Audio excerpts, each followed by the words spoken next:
Hello, everyone, and welcome back to Industry Perspectives. I'm your host, Ainsley Bowden, and today I am joined by none other than my good friend, Richard Hoeg. So we're going to be talking today about virtual legality, how he got into gaming, what he thinks about the industry and gaming journalism in general, our favorite consoles and games of the past, as he's someone who's seasoned like us, and many other things. I hope you enjoy.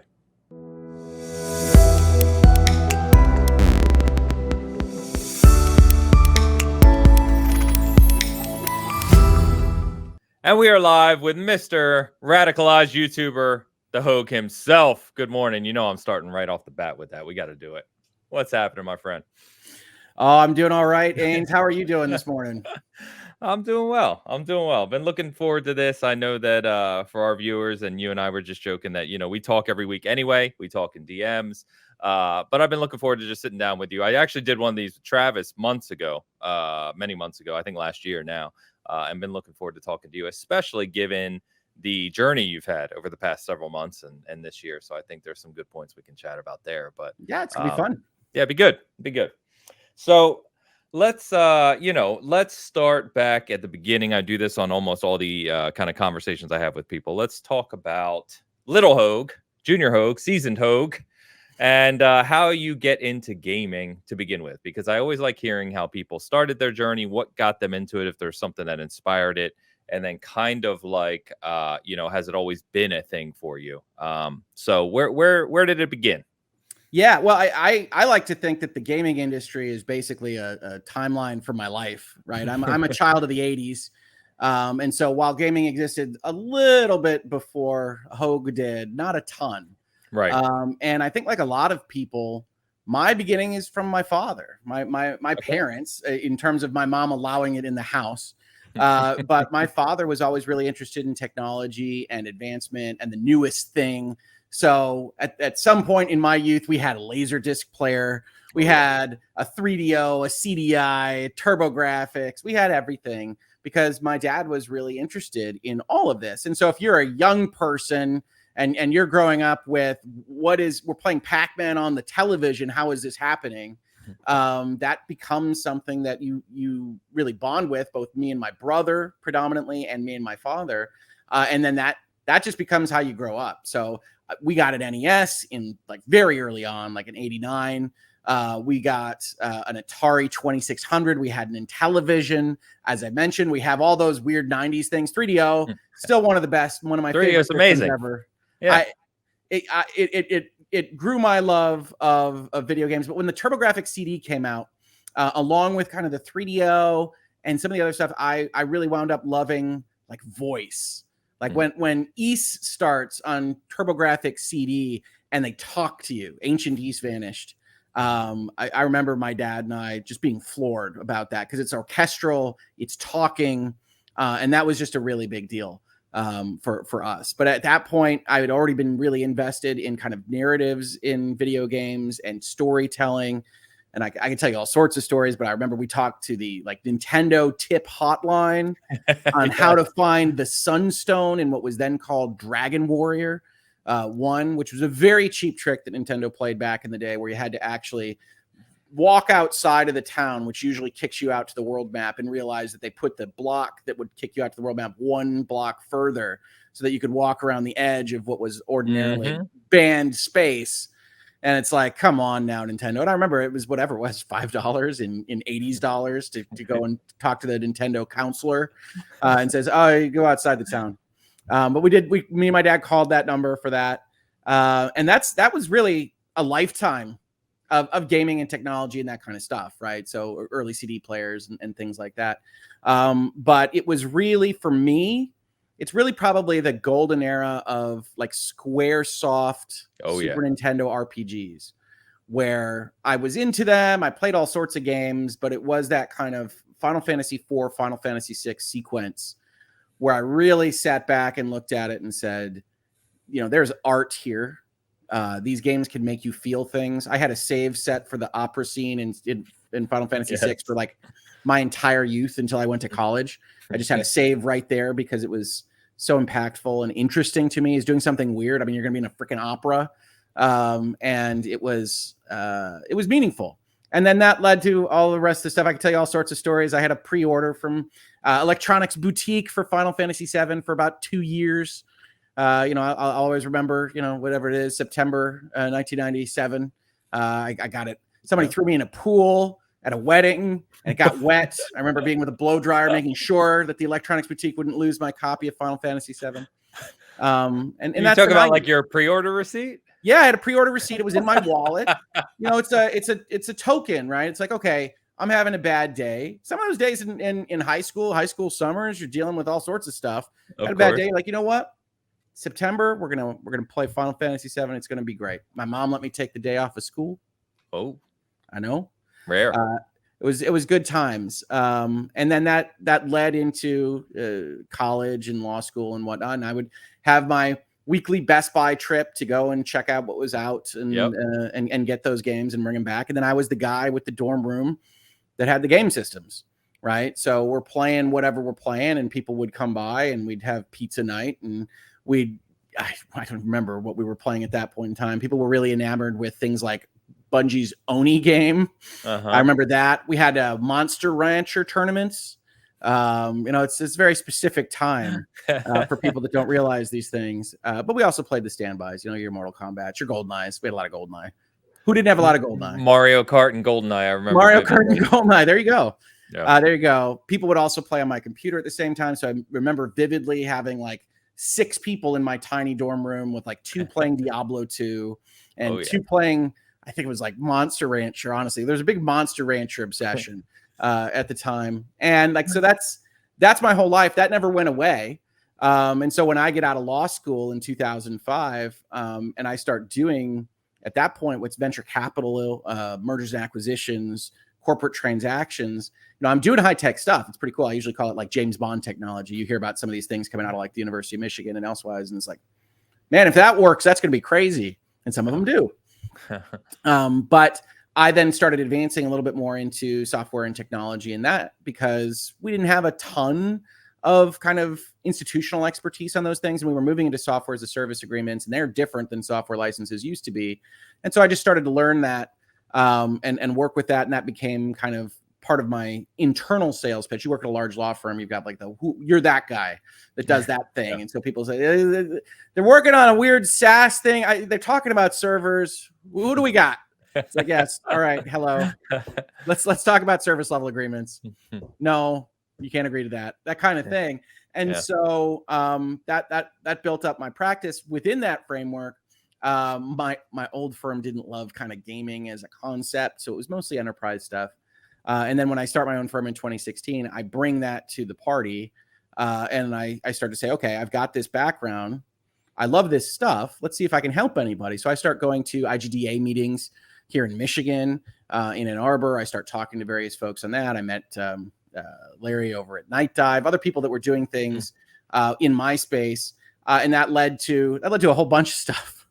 But that led to me getting on Twitter for the first time and marketing the firm and meeting journalists that were interested in quotes and things about business functions. That led to me sponsoring the Easy Allies, which we can talk about. And that led to me answering questions for them, which ultimately led to what I do now in terms of social media in the space. So it's been a long time coming, but I've never stopped loving video games. That's awesome, man. You mentioned a lot of things, and that's one of the things I can talk forever. No, I know this, Hoeg. I know this. It is that's one of the things I like. We joke about being seasoned around here, of course, and it's become a running theme on Bitcast. But you share a lot of things, because I think our journeys as far as video games go are very similar. We're about the same age, or in the same ball era, I should say.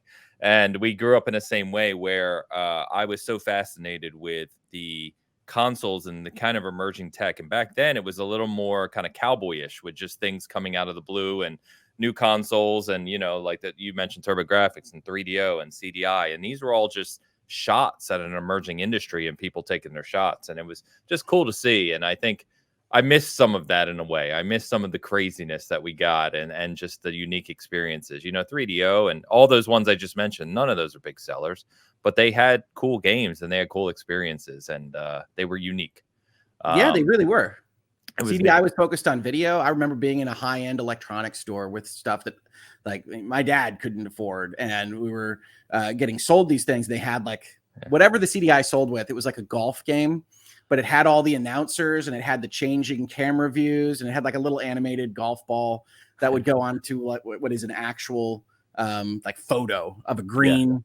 And it was just amazing. Like it's hard to explain, but like when you got something that had that presentation level, when what you're really relating to in roughly that time frame is like NES golf, it's just crazy. It looks like what you're watching on television, and that was super fun to get into. Part of my love of like full motion video games, people make fun of them, but it is like that notion of like, this is something new, this is something different. I know it's 40-year-old tech or whatever, but they always are interesting to me in figuring out how they can work in that storytelling or branding into a video game environment. You're right. At the time, it was revolutionary. It was like, it was a crossing of things you hadn't seen before, because your video game brain was Nintendo, Super Nintendo, Genesis, etc., which were sprites and pixels, you know, and then over here you had video, which was reserved at the time for movies and TV. And it was like, if you can bring those things together, you've got something truly unique and special.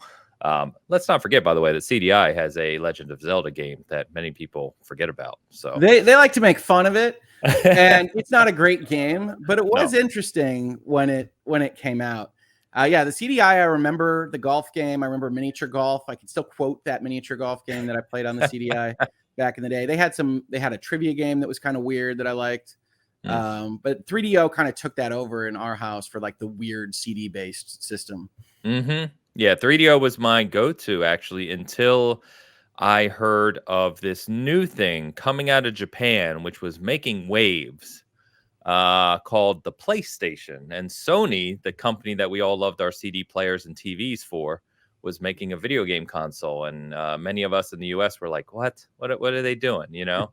And then it arrived. And, you know, history is a funny thing at times. It is. No, I remember that. And it was early internet, very early internet. I remember printing out like the cost and the release date for the PlayStation and putting it on my father's pillow. Like I remember that. It's like, just, you know, in case we're wondering. And we got like, man, I love the early days. Jumping Flash, like you're a giant robotic jumping bunny, that I really enjoyed. Battle Arena Toshinden. Oh yes, big one. So, early PlayStation. Yeah, Toshinden was that early 3D fighter that they promoted the hell out of that game. That was one of their premier launch titles. You know, it's interesting looking back. Nostalgia's fun. Yeah, I kind of a similar in the sense of, for me, my dad and my mom split. My mom was a hairdresser, never had much money. And so as I got into my teens and I started working, but still wanting to experience all these things, I became kind of a game hustler, and I was always buying, selling, trading, you know. So my 3DO and its games had to go for me to experience the PlayStation and the Saturn. And I always, you know, was trading things in and out. But it's great. Yeah, I miss some of those times. So with that, here's two questions for you. And I know we've said some of this in the past, but I'd like to hear it is, what's your favorite console of all time, if you had to pick one? And about that era, are there things about that era that you specifically miss? And I think the answer is yes. But I mean, I know you keep me up on that one since I use it so often. Yeah.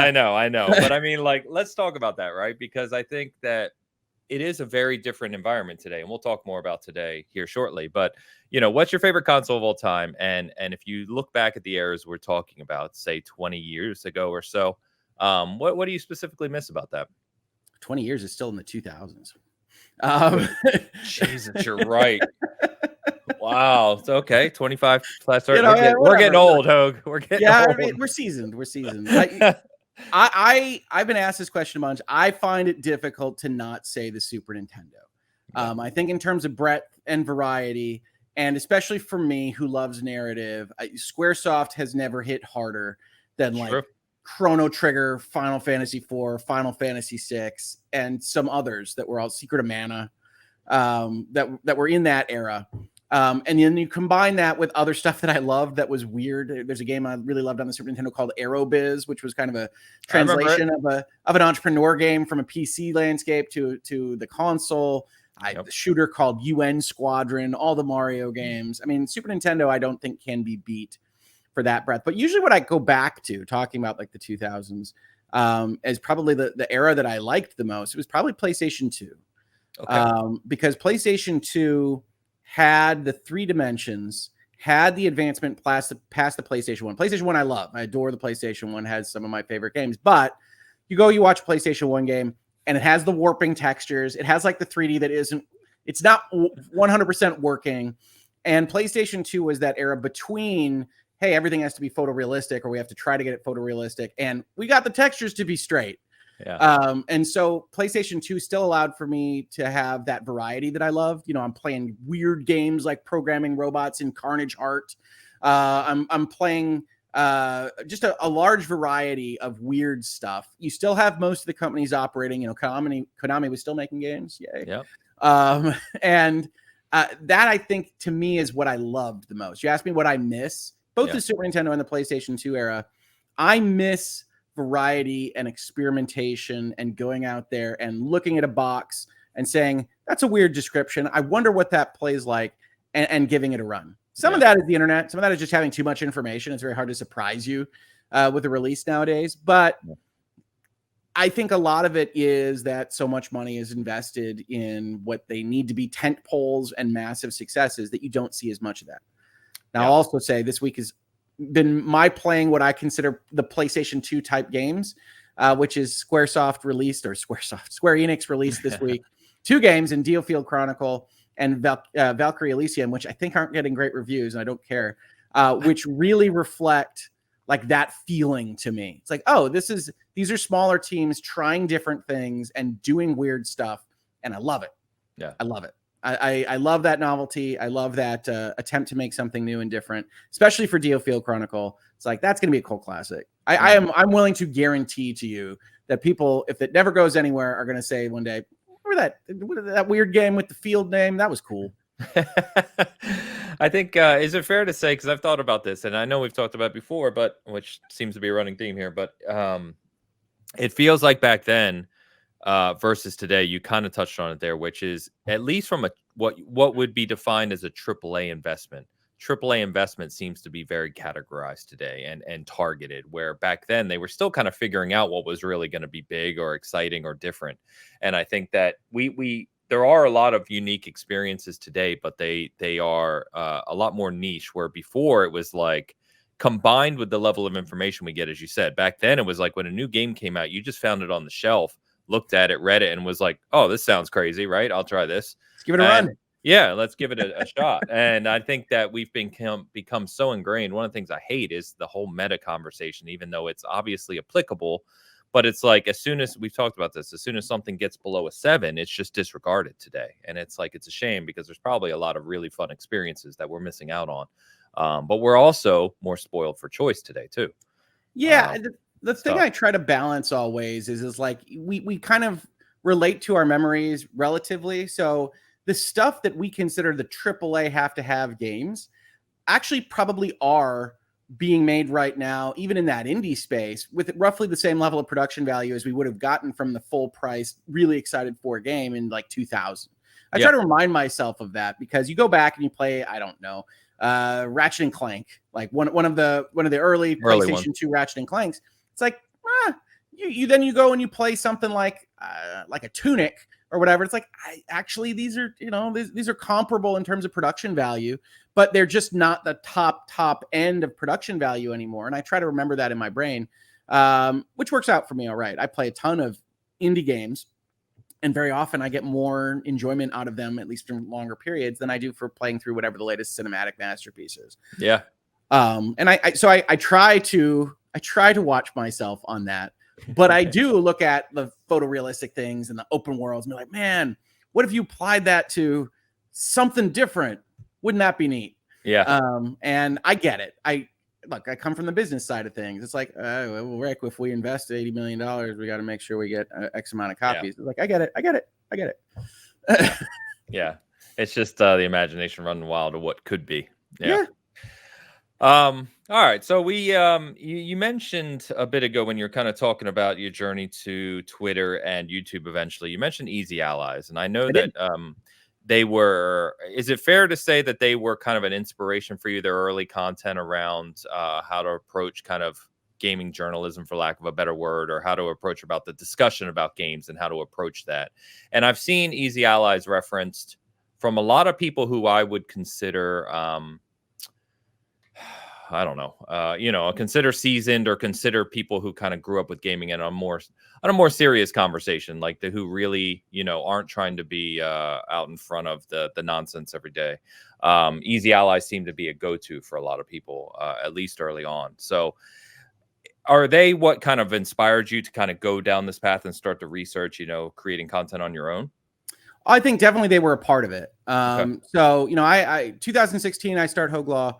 One of the very first things I want to do is I want to market the firm, and I don't want it to be smaller and cheaper than the last firm I was at. Like I don't. It's true. Hey, come check out the website.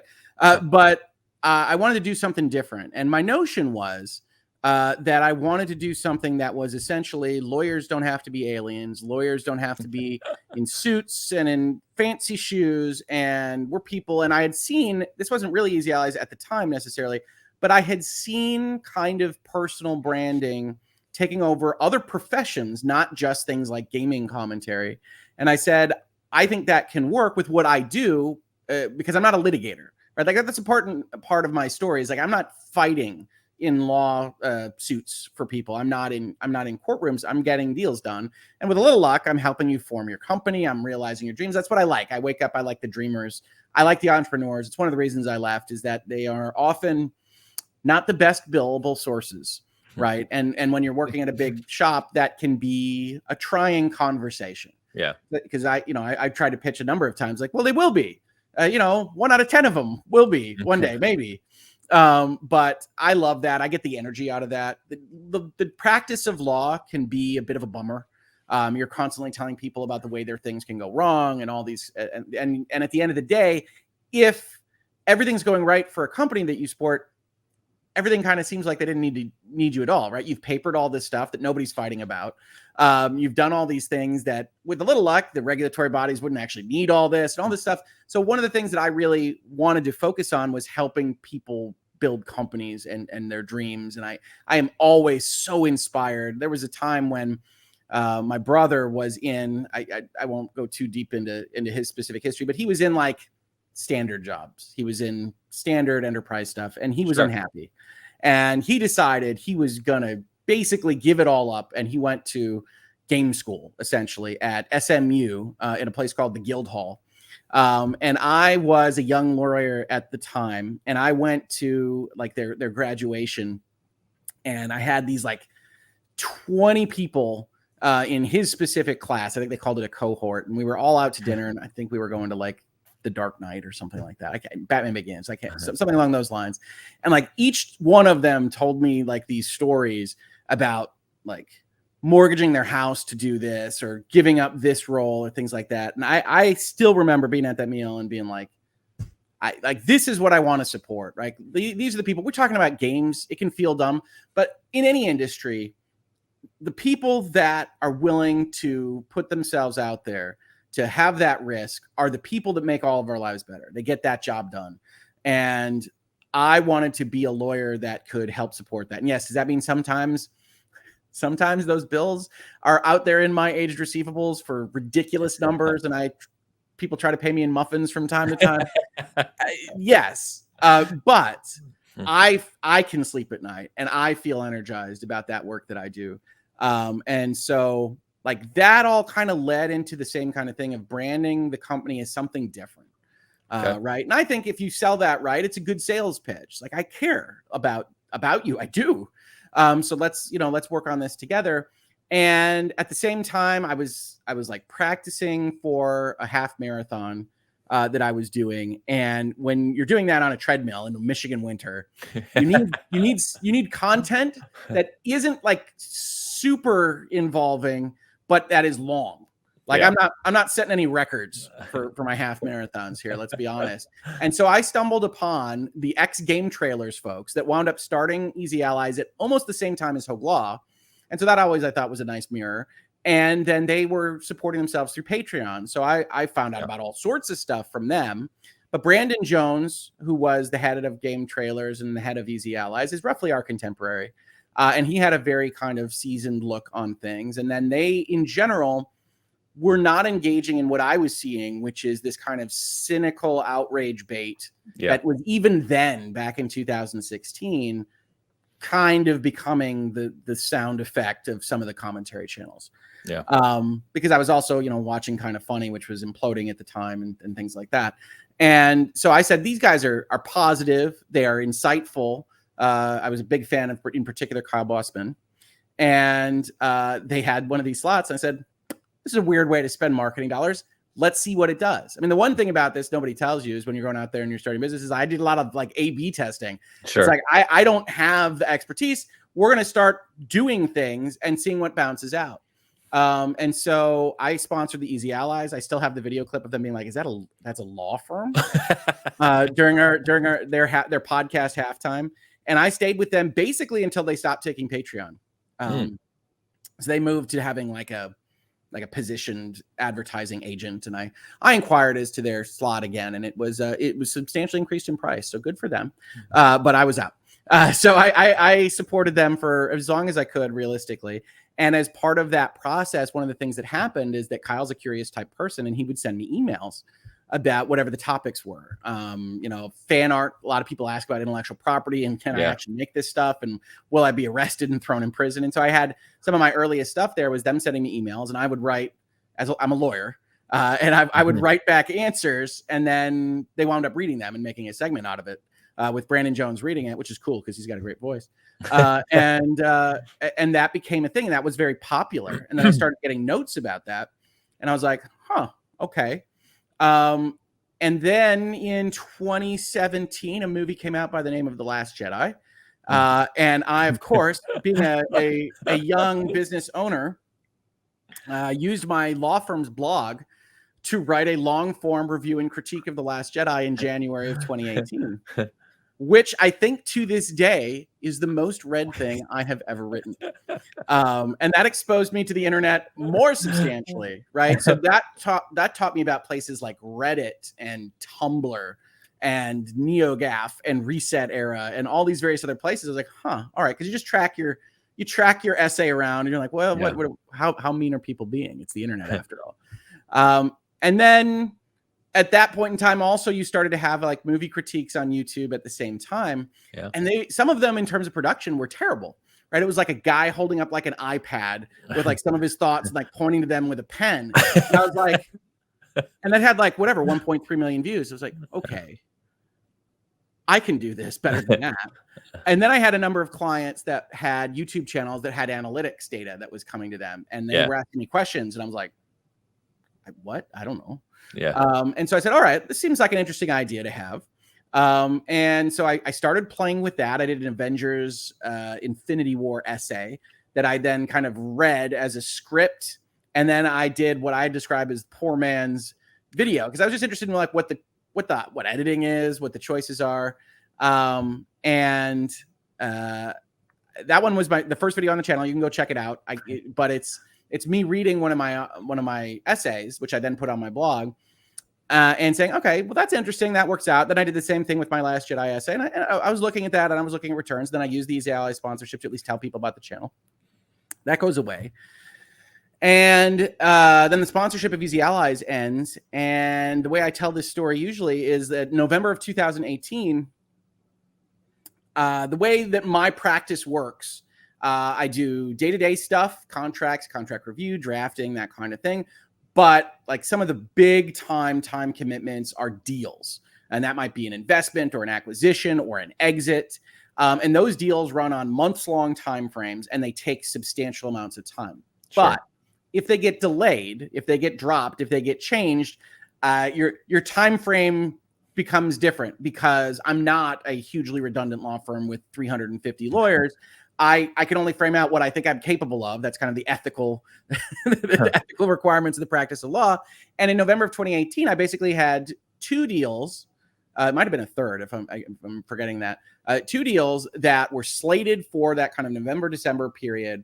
And they moved, and for tax reasons, they moved out to the next year. At Okay. that point, you're like, okay, I have a lot of extra time. People were bugging me for, on a help us out Hoeg basis, which is what Easy Allies called it. They were bugging me for whether or not they could go get refunds from Bethesda for Fallout 76 bugs. Right. I remember that. Yeah. That's Virtual Legality number 1. And I said, okay, well, what does this look like if I'm going to make a video out of it? And essentially what I did, the format of one is not quite the same as what they are now, but you'll see 80% of Virtual Legality stayed the same, which is I'm going to go find the story. I'm going to talk to you about the story, talk about the issue. Then I'm going to bring in whatever I think the applicable kind of legal analysis is. In that case, it's like, let's look at the terms of service. Yeah. And then what I would later learn is like people think the terms of service aren't enforceable. And so, all right, let's talk about that. What those do, what those say, how they're protected. And that became, I don't even know how many terms of services we've gone over, 50 in Virtual Legality. And then that led to, what I thought was really impressive at the time, I think it got more than 100 views. And I was like, okay, this can work. And I still remember, my wife hates this. But I still remember she says, no, nobody's going to watch that. I mean, it's fine if you want to do it, but like nobody's going to watch that. So I still rub that in as we crossed 100,000 subscribers this year, which is unfair to her because she was like immediately supportive like 2 minutes after that. But I still bring it up because, hey, that's marriage. And like that's the whole kind of sequence of events. So it's the Easy Allies, Brandon Jones, Kyle Bossman, Last Jedi, and me wanting to learn a new skill. Like I always love learning stuff. So figuring out how editing worked and again, how to do it poor man's process style. Cause I wasn't quite sure whether I was going to be doing it for a long period of time. So like the early thumbnails are like paused screens from the Windows Movie Maker. That's my tip to you. I've had a lot of fun with it ever since. I think we have more than 1,000 videos on the channel right now. We're on Virtual Legality 720. And we're on the 4th anniversary in another 2 months. That's awesome. That's awesome. So there you go. People keep asking how Hoeg became a radicalized YouTuber. Now you have the background. That's the journey. So now we have it nailed down. Yes, and I occasionally get into tiffs with random people on Twitter. So yes, that does happen. No, it's awesome. I think that's really cool because I knew a lot of that, but not all of that. And I think that's it really speaks to, because when you and I, we met through, what was it, the Mass Effect debate originally? Yeah, I mean, I had watched your stuff, Ains. Okay. I'd seen some of your things, and I was impressed. In particular, I'm going to say this because it's completely self-serving with your one-on-one interviews, and whatnot. I thought they were really insightful. And then, yeah, we did the Mass Effect debate, and then I think I was knocking 12 minutes, and you popped into my mentions and said, I just interviewed the guy that made 12 minutes. I was like, I did. I'm sorry. That's right. And by the way, I'm glad that it's just the two of us, so we can say out loud here that Mass Effect 1 is the best one. I mean, it is known. It's pretty clear. Leave a comment, if you feel free to disagree with us. But we love comments. That's engagement, folks. Feel free to engage. Feel free to engage. I mean, you'd be wrong, but feel free. And I think obviously, had you as a guest, and I think we just started talking, and then kind of the rest is history. And I'm glad that it's worked out because I got to be honest with you, not to plug here in the middle of this conversation, but Bitcast has been something I literally look forward to every week. And it's not that I didn't before.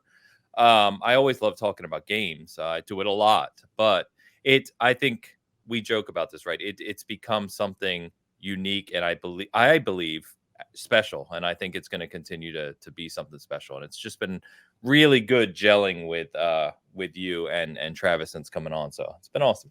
I feel very strongly about the Bitcast, Ains.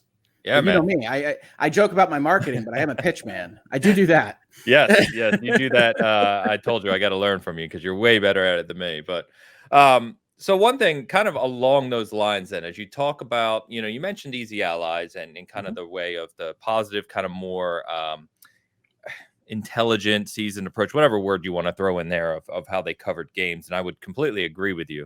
And sadly, I call them analytic, by the way. I call that approach analytic. That's a good word. Yeah.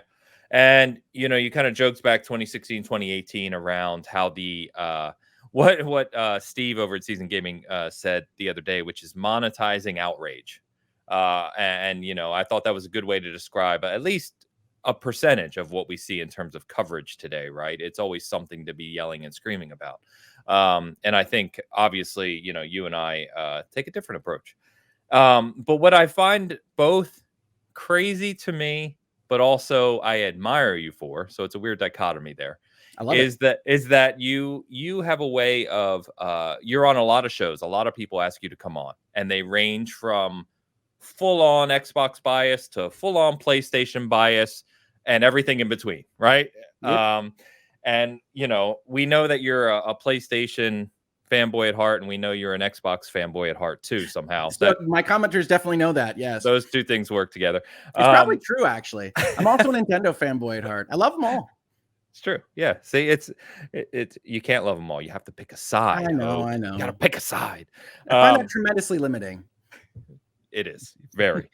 But what I to the point, right? I both, like I said, I both find crazy but admire is you have a what I would call a distinct tolerance for being on these shows, regardless of where they are in the spectrum, and maintaining your composure in the sense of even if they're talking about something that is wildly off base, you have a way of kind of maintaining this composure of keeping it level-headed and focusing on the facts in a way that I find, like I said, both crazy and admirable, because you know, you know me well enough now to know a lot of times I just throw my hands up in the air and I'm like, I can't deal with those people. You know what I mean? They're just I like angry Ains though. You're an intimidating angry person. I like it when you're slowly right on the edge of losing your temper. It's like I wonder where this is gonna go. I like it. Luckily, I don't think I've ever truly lost my temper in this space. Hopefully not. So. I think you've been on the line. But I throw my hands up and I'm like, I can't deal with those guys. Like, get them, like, leave me alone over here. But you managed to do that. And I think I wanted to bring that up because, like I said, I do admire that, even though I can't do it well. I think you do it well. And I think it's needed. And I think as much as possible, you have a way of trying to pull people back from their edges, you know what I mean? To focus, kind of get them more towards the middle, if you will. And I just wanted to bring that up and say that I admire that because it's not easy and it's a weird space in this content creation space to try and do that. Well, people like their edges, right? And I really appreciate that, Ains, by the way. Obviously the watchword over on my channel is reasonable minds can differ. Yes. And that came into being not just from video games, although it turned out like that was by far the thing I should have been worried about the most, which is surprising to me. But we cover all sorts of stuff on that channel. I'm a lawyer by trade. At my old job before Hoeg Law ever started, one of the things that I did because I was the most interested in them is I would summarize the Supreme Court decisions as they came out so that we could talk about it as a firm. So you just knew what had happened. Yeah. And I did that, for the heck of it. This is one of the reasons one of my early reports was he's too academic. But I cover those. Like if I find it really interesting, a lot of people are asking me about it. I did the freaking Dobbs decision on my channel and we talked about both the opinion and the dissent, and we do these various kinds of things. And to me, like that's where reasonable minds can differ is really important. That's where it lives, is trying to understand, not agree necessarily, but trying to understand how reasonable people can come to various decisions on these things. And so we cover serious stuff pretty often, more so now that we have hangouts and headlines, a lot of hangouts, but also some pretty serious headlines. And I, either by trade or by disposition, however you want to frame it, I've always wanted to focus on those facts and understand that there are passions and try to get through them. So, virtual legality, part of it lives in there are important things you can take about your understanding of the world, of how contracts work, how businesses work, to some extent, how either inter-office or external politics can work to accomplish these things that you see in the news that we can talk about in hopefully a space that has less baggage and passion that's applied to it, right? If we're talking about Ubisoft and Skull and Bones, and we're talking about something about the way they wrote their terms of service or whatever, then you can apply that critical thinking or reading in a different way in something that is more important than Ubisoft and Skull and Bones. Yeah. And that's kind of the concept that I've always had, is that's the best way to communicate with people, is you try to separate it out from what are their natural human passions. And so one of the things I really love about the community we've built over at the Hoeg Law YouTube channel is people are constantly trying to guess my politics, which is amusing, and I love it.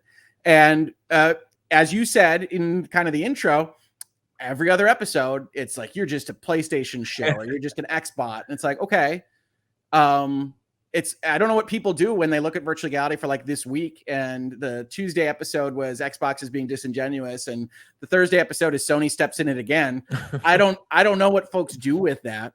But I'm always trying to value honesty and understanding that other people can have differing perspectives than me, but trying to understand how they get to those perspectives. And I think it's way too easy. I joke about this, but it's like, I know how to triple my audience size. I know how to get that channel going if I just went crazy on this stuff. And I prefer the slower road on that, because I do feel like if we're going to be involved in this space at all, I feel, this is going to sound way too pretentious and haughty, so I apologize, viewers. I feel kind of called to trying to make more and better information available to everybody and getting people in that mindset. So Hangouts and Headlines, super fun. We hang out, whatever. But like the actual like pillar of that show is, let's really read what somebody is telling us and how we should evaluate that, whether we need a secondary source, and going through that critical thinking that I don't know whether this is the education system or what. I think people are swamped by information and don't always engage in that process. And so I think that's useful. I think looking at things that maybe you care less about than international politics is a useful way of kind of framing out your understanding of the world. As it turns out, when it comes to the console war, I was wrong about passions, right? I joke about this, but I have a Dobbs video, I have a Bruin video, I have all sorts of videos on my channel that talks about serious stuff. The only time I've gotten like review bombed on the law firm, gotten hate mail, gotten death threats, don't tell Mrs. Hoeg Law, is with respect to Sony and Xbox. God, it is wild, isn't it? I mean, it's wild. Nope, I got the nicest letters about that abortion analysis from both sides, and I got mean letters about Sony fans. I think were the ones that were really upset about something I did earlier this year. But that's wild to me, and I'll continue to fight against it. But in terms of going on other people's channels, I've always said this, and it kind of comes from that same spot, because people like guilt by association. I mean, one of the things you really learn early on is in this space, you go on somebody's channel, it's like, oh, you agree with everything they've ever said. It's like, that's not what? No. And so like, I am a paid contributor at Last Stand Media, which is Colin Moriarty's channel, right? And I do legal analysis for them. And I got immediately blacklisted by like a huge chunk of people, including people that I had like given quotes to and worked with, like immediately. And I said, this is an interesting space, because I find that to be completely inappropriate. But it's like, okay, if you think my analysis is worthwhile, if you think I'm adding value to something, I want to be in those places where those people haven't heard from me, to have those conversations. And I'll talk to Colin. I will go on Kind of Funny. If that was an invite, I'd talk to them. I'd talk obviously on the Bitcast. In the politics landscape, a number of my colleagues that we covered, like the Johnny Depp versus Amber Heard trial, are clearly of a different political persuasion than me. And it's still like, okay, we can go and we can analyze this thing. And my appearing with them doesn't mean anything in terms of that. I will go on the opposite political persuasion channel, because that's not what this is about. Everything doesn't have to kind of devolve into things that are tangentially, if at all, related. And that's I had to decide that, because early on as a content creator, you get a ton of pressure. Like you show up on somebody's channel or you collaborate with somebody that somebody else doesn't like, and like there is an immediate reaction. And that was one of the philosophies I had to develop, which is like, no, I'm confident in who I am. I don't have to agree with somebody on their channel. And I want to get reasonable minds can differ out there more. And that's going to be my philosophy. So that's what I go out there and do. No, I think that's very well said, and offers great perspective. Hey, plug the name of the show. He said the thing. We really are. He said it. Ding, ding, ding. nowhere near the same level of what you've experienced. And I don't, Season Gaming doesn't have the audience you have, but it was very similar when, so the way I met Colin, funny enough, you bring up Colin, the way I met Colin was someone posted a clip from one of their Patreon shows, Sacred Symbols. It was a comment that I thought was grossly wrong. I just disagreed with. I commented on Twitter about it, and Colin himself responded and said, "Why don't you come talk to me about it?" And him and I went back and forth, and through that interaction, I immediately had people DMing me, don't go on his show, don't be part of, don't do this and don't do that, and well, that means you do this, and it's like, I wanted to make the point of, I went on his show and then I interviewed him for Season Gaming as well, and I wanted to make the point of, it doesn't exactly what you said, right? It doesn't mean I agree with Colin's politics or his thoughts on anything for that matter. It just means I want to talk to him so that we can just have a conversation. And that's exactly what we did when I interviewed him. And I thought that went over very well. But I think that's really important. And I think that separating these emotional feelings from facts is not only incredibly important, well, in every facet of life, really. But in the video game space, as you kind of alluded to, there's some craziness out there. And I don't know why it's taken so seriously. At the end of the day, I joke with people. I said this just on Twitter yesterday because someone got all upset about something. And I'm like, we're talking about video games. Like, this is video games. This is supposed to be an enjoyable part of our entertainment lives. Like, this is not something that we should be so invested in emotionally. It's just very strange to me. It is very strange. And I often think about exactly why I'm wired the way I'm wired. Part of it is if you have enough exposure to business operations of big enough companies, you're like, it's humans all the way down, folks. Yes. People are going to make mistakes. And that's one that I'm constantly pushing back on is this, I did Epic versus Apple, for instance, long form. And I gave my analysis and I said, Apple's going to win on the precedents before it. And you get these kind of responses like, well, Epic wouldn't have brought it. They have really good lawyers. It's like, right. I understand wanting to push for something. You litigate for these things. The appeals to authority are wild. And I also try to discount those things for me because I have a lawyer as a title. People will sometimes, you'll see this like on Twitter or Reddit or wherever. It's like, Hoeg said this. Like, okay, first of all, yes. Second of all, like I can be wrong just as much as you can. Hopefully my experience is informing my takes and they're useful to you in these kinds of things. But Hoeg says this, thus it is correct. Right. No. I'm going to push back on that every time I see it. Yeah. And I say it a lot on my channel, but I say you get 4 lawyers in a room, you're going to get 6 opinions. I mean, like that is the truth. And so, hopefully I'm informative. Hopefully you see where I'm coming from, but then evaluate from there. That's the thing that I pride myself on is I'm super happy you're a subscriber or a member or you're showing up here in the chat. You don't have to take my word for it, as LeVar Burton used to say, right? You can go and you can triangulate this yourself. That's hopefully what we're building is like, yeah, you come spin around and you got 3 better articles or better research stuff. You say, Rick, you're an idiot. And you come back and you give me that. And I say, yeah, I was, because I like to say reasoned disagreement is how we learn and grow. Like that is the best. We should always be learning and growing. And I know enough to know how much I know a little about. And so I will try to say that. The phrase I usually use is I know enough to be dangerous on something. Soon to be a shirt. And it's the kind of thing that I think sometimes I ascribe it to youthfulness. It's not always youthfulness, unfortunately, but there's the notion that I know everything. And like, this is the truth. And I think that can be dangerous, usually in more important things than Xbox versus Sony. But I see it the most on those kinds of topics. And so I'm out there trying to do my best in a very weird YouTube way of being like, no, maybe the ends of both of these sides of the argument isn't the proper way to do these things. But I've also learned to make my titles a little bit less milquetoast than that. Yes. Yeah. Well, a lesson I have not learned, by the way. One day I will.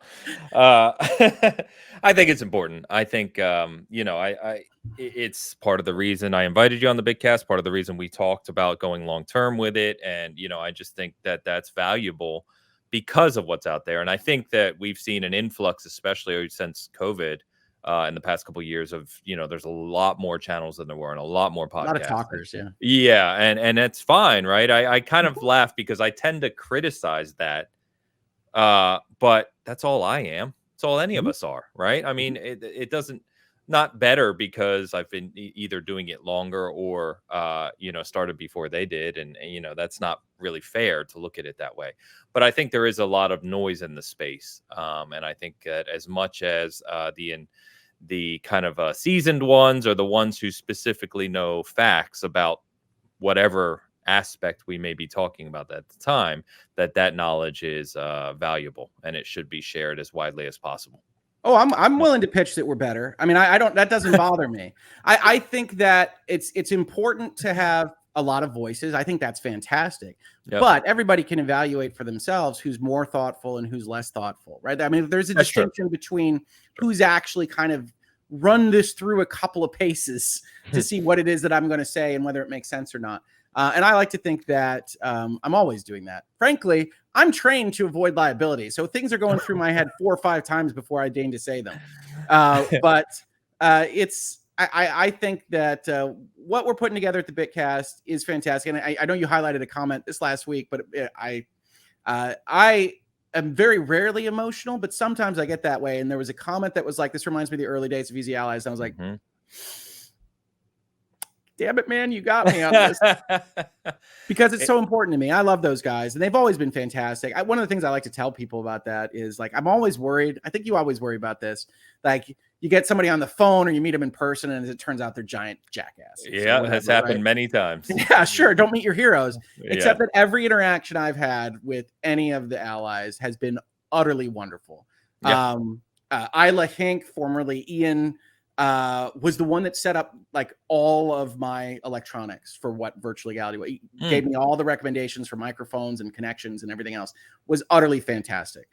Kyle obviously started, help us out. Hoeg, Brandon has been nothing but supportive. And like, they've all been wonderful. They swear a lot more off camera than you might think. But other than that, it's, I love that. I will always think super, super highly of the Easy Allies. So that was super. You remind me of the Easy Allies. I was like, I almost died. Yeah. As soon as I saw that comment, and we got one right behind it saying this is, they only found us this year, but this is their favorite, like weekly ritual, I think they said, is listening to Bitcast now. And to be fair, we've been getting quite a few comments like that lately, and it's humbling, right? It's like, it's when you set out to do a Bitcast or a podcast, well, at least I shouldn't say you. I aim to be that. I wanted to be a weekly show that took a more seasoned approach and could offer insight and could, do things that these other shows that are just talking very, very high level news week in and week out didn't. And when we get commentary like that, it's humbling, and it makes you feel like you're on the right path, which is awesome. So, I do indeed. Yeah. So with that, kind of one of the last things I wanted to bring up specifically was around that, right? So the gaming journalism that we see today. So take not just YouTube, but gaming journalism as a broader sense, because we go way back to where, you got everything from a Nintendo Power or an EGM, or my favorite, which I will always call out till the end of time, from UK Next Generation. Okay. That's where we grew up, and news was months late, right? Because of press and it was just a completely different thing. But at the same time, there was this time period for a long time in the gaming industry where the only coverage of video games was that it was people who were either journalists or had degrees in journalism or worked towards being part of a journalistic place, right? Yeah. And that obviously evolved into, the IGNs of the world and the websites, et cetera, which is now evolved further into what we know today with YouTube and social media and Twitch and all these other instant access from millions of voices. And I like to ask people like that are as seasoned as us, I won't say age, what do you think about that? Do you think, and we talked to Travis about this quite a bit, who offers some great insight from IGN, which is, as we know, the biggest video game kind of outlet in the world. It's far too big a platform for Travis, but we'll talk about that later. That's true. But I sometimes I take a step back and I look at it and I say, this is probably true because it's usually areas of gray instead of black and white, right? But I think there's things that are better today, but I think there's also things that are significantly worse. And I find it really hard sometimes to reconcile those two things, because it's hard, especially in the community we're in Twitter and everything, to see so many different videos and channels and podcasts that are just blabbering about anger and rage and nonsense on a daily basis, that get millions of views. You know what I mean? Versus the people who really put in the time, or the more classic journalists who are putting in really good work that just doesn't get the same attention. And I find that really hard personally. But I don't know. What are your thoughts, kind of broadly, I guess, about that, around the state of gaming journalism as we approach 2023? Small topic. Go. I was gonna say not a dangerous topic at all from any of my interactions with commenters. So what I would say, and I've said this a lot, is I think that there's a market for all kinds of gaming coverage. In my ideal world, and people come and complain to me about this, either as a sympathetic ear or just because they think I am, or what have you. They'll come and they'll find an article in Polygon that dissects one of the plot lines in Resident Evil Village for its impact on social mores over the last 12 months or whatever. Great game, by the way. Okay. Anyway, so so they'll come at me and I'll be like, no, I don't necessarily agree with that analytic approach for this particular topic, whatever it might be, but I think that there could be a market out there for that. And I actually am in favor of treating more of these games more like art pieces more often. And doing things that aren't just the game disappears the day after it releases, because that's where we can get the most clicks. I would love to see more of that.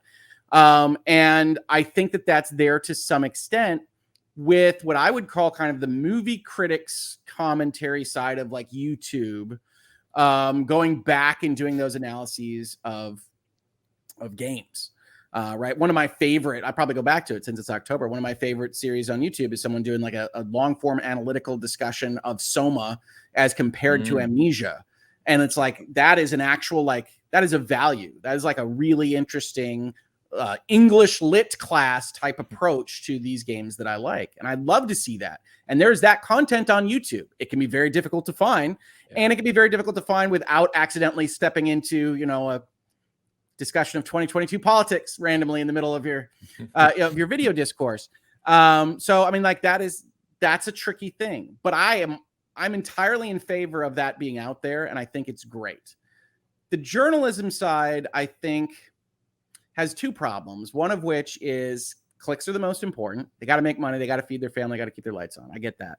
But that means that you tend to get more outrageous subheadings or stances from these places.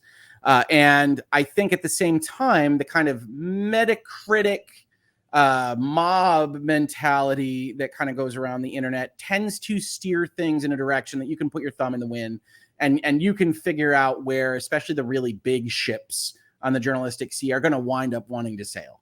Right. And that takes some of the value away, I think, for me. Like, big cinematic AAA budgeted game from PlayStation is going to get a certain amount of excuse making for it. Right. And people say, oh, they're in the pockets of the big companies. Like, I don't really mean it that way. I mean it like it's conditioned upon the market at that level for God of War Ragnarok kind of is bottoms out at an 8. Like, I don't care what's in it. When we look at the Metacritic, there's no realistic way that a big cinematic action adventure is going to get something less than that. And I don't, so I think that that's not terribly helpful. Now, what I will also tell people is that the very best thing a critic can do for you is explain their thought process. Yeah. I think people wrongly say, I got to find a critic that agrees with me on the ratings that I give to games or movies or books or whatever. I actually think that's a little bit wrong. Because if they're not explaining themselves, it's not as useful. My favorite reviewer on earth is a man by the name of Tom Chick. And he runs a website called Quarter to Three.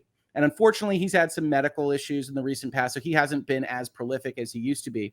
But he has a very idiosyncratic look on video games. And he will describe to you exactly why he likes or doesn't like something. And you don't have to agree with him. In fact, I would probably say I disagree with him more than I agree with him.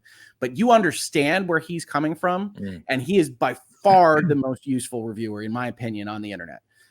Because if he's reviewing something and he gives it a score, you are going to know exactly why he gave it that score. And you're going to be able to determine for yourself whether whatever's bugging him about the inventory system or what have you is going to bother you. And to me, that's what you're looking for. And they are out there, right? My brother loves Skill Up. I don't like Skill Up. He doesn't match my understanding of like what I'm looking for in a game. My brother loves it. Not to interrupt you, but it's funny you say that, because I have a lot of friends who love Skill Up, and Skill Up obviously has a huge audience. But there's been multiple times where I watch one of his reviews and I'm just like, it doesn't do it for me. I don't get it either. But hey, good no, I think it lacks articulation spots. But like, look, this is me. I'm being subjective. I'm reviewing a reviewer. I mean, like, we're meta at 2 levels here. But like, that works for some people. And if you find someone that, like, whatever language they're using, whatever communications they're doing, you understand how they're thinking, then that is going to be so important. Right.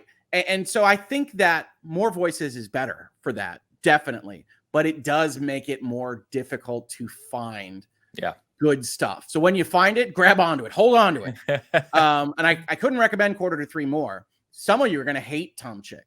Like, he's very specific about his views. He gives 1 out of 5s. Like, he's a Metacritic rated reviewer. So many people hate him because some of those he shifts that curve, right? Yeah, some of those 20% are Quarter to Three, Tom Chick. Yeah. He used to do reviews over at, I want to say, Computer Gaming World. And some of my favorite stuff. But he's ornery, he's older, he's seasoned, and he does not brook with what he views as bad design. So he will talk to you about that. But like, that's to me what you're looking at. And yeah, I do videos. I'm not completely unable to capture some of the zeitgeist in the algorithm. I have a video called "Let's Talk About Ethics in Games Journalism." I do those conversations, but I think for the most part, the people I've interacted with are generally trying to do a good job. Yes, some of them aren't otherwise given the resources that I really think are necessary to sometimes do that job. True. But everybody I've interacted with, I feel good about. Even the people that blacklisted me after I talked to Colin. It's like, I have nothing against you, my friends. But as somebody that gives quotes a lot in general, my interactions with people that are trying to put those together is they are doing their best usually. And if you butcher one of my quotes and you use it in a way that I didn't think was appropriate for what I was talking about or what question you asked me, well, then I'm not giving you quotes anymore. Yeah, I would generally feel the same, that most of the people I interact with, whether I agree with them or not, they are focused on trying to do a good job. And it's almost like they're human, I mean, it just applies. It's kind of funny that you talk about reviews because obviously Travis and I both review games. We had a very long discussion about how, our sold me a Biomutant, Ains. You sold me a Biomutant. Now, are you one of the people who liked it, or are you one of the people yelling at me for it not being their thing? No, what I would say is I don't like it as much as you, but I see value there. I mean, that's where I wound up on Biomutant. Okay. All right. Fair enough. I don't think many people see it as highly as I do, to be fair. But that's that one will always live with me, I think. You sold it to me, but that's because of your articulation in that review, right? Like, there's tons of things that people could say nice about games and be like, whatever, man. And like, you described what you like. I said that's the kind of thing I could like. And I like Biomutant. I just didn't like it as much as you. That's good to hear, though, because that's what a lot of people came back to me. And it's like, why did you give it such a high score? I'm like, if you just truly read my review, I did my absolute best on trying to explain why I believe it was much higher than it should have been, I agree. You know what I mean? Higher than it got meta-wise. But anyway, yeah, no, I would agree. I think it's tough. And I tell people that I preach too often, or sound preachy, I should say, about the state of journalism and some of the channels out there and stuff. But there is tremendous content out there. It's just, you made a good point where there's a lot of things out there that you probably don't even know are out there. They're just harder to find. Like I said, sift through the noise, but it's out there. The algorithms are terrible. So the algorithms are not your friend.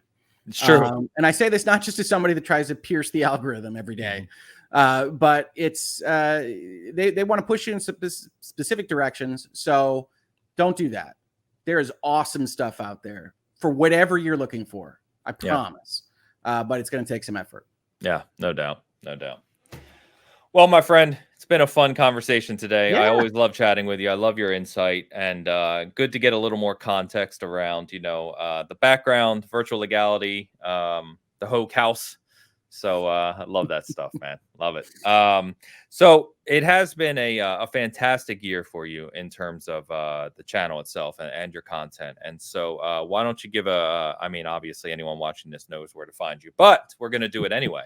So why don't you give the last minute spiel around where people can find you and what you're up to, and even if you want to tease a little bit, anything new of what's coming or what's next for you.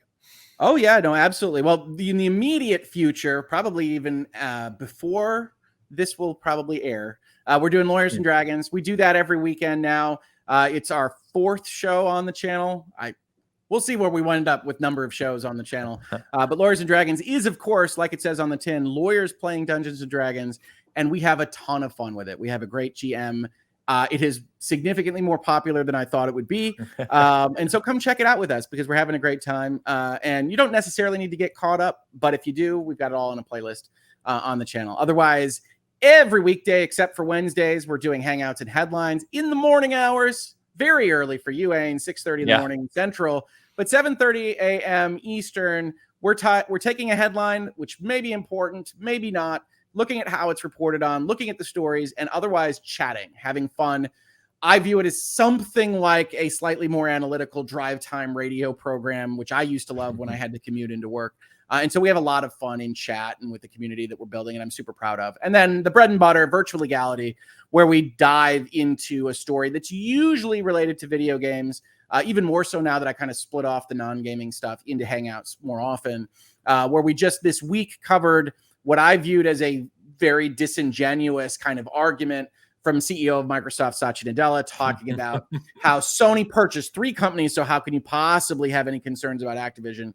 You can check out that video. And then Sony really 3 is greater than 1. Hoeg, come on. It is. It's done. It's a done deal. It's like those Embracer pictures. Look how many companies they have. It's like, that's 3 guys in Finland. Anyway, and then Sony following it up with some really poorly thought out messaging on their Stars program. So just a big winning week in Virtual Legality for our major console runners. I still love them both. Still do. But those are on the channel right now. And next week, I will probably be reacting to other messaging disasters from one or more of the console people and talking about things. We'll probably go over the Stadia closure and what that might or might not mean to the Microsoft deal. And going on those kinds of topics next week, I would say. For right now, Lawyers and Dragons on Saturday, Bitcast on Sunday. You know where to find that. And otherwise, just having fun every day, doing 8 or 9 or 10 episodes a week at this point. Yes. Big shout out to you. You are one of the, I talk with a lot of content creators. I talk with other outlets. Obviously we're in the space, we're DMing and messaging all the time. And you are one of the hardest working guys I know, bar none. So I like to work. Credit to you, sir.